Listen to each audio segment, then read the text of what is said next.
రాయలసీమ శతాబ్దాల కరువుకు శాశ్వత చిరునామాగా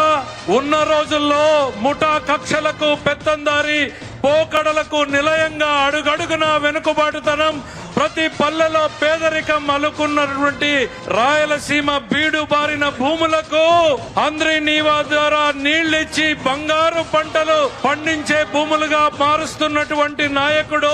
వర్షాకాలంలో సైతం చుక్క నీరెరుగని అనంత చెరువులకు ఎండాకాలంలో నీళ్లుండేలా ఇస్తున్నటువంటి నాయకుడు, పంట నష్ట పరిహారాన్ని, రైతులకు ఇన్సూరెన్స్ ని, డ్రిప్ ని పరిచయం చేసినటువంటి నాయకుడు, రైతు కళ్ళల్లో ధైర్యం ఒకప్పుడైతే మీసం మెలేసే శౌర్యంగా ధైర్యాన్ని ఇచ్చినటువంటి నాయకుడు, ఒకప్పుడు ఎడారి అంటే నేడు గలగల పారే జలధారి రాయలసీమ అన్నటువంటి నాయకుడు, పరిశ్రమలు ఒకప్పుడు బాబాయ్ అంటే ఇప్పుడు బాబున్నాడు అంటూ వస్తున్న పరిశ్రమలు, కత్తులు పట్టిన చేతులకు కంప్యూటర్లు ఇచ్చినటువంటి నాయకుడు,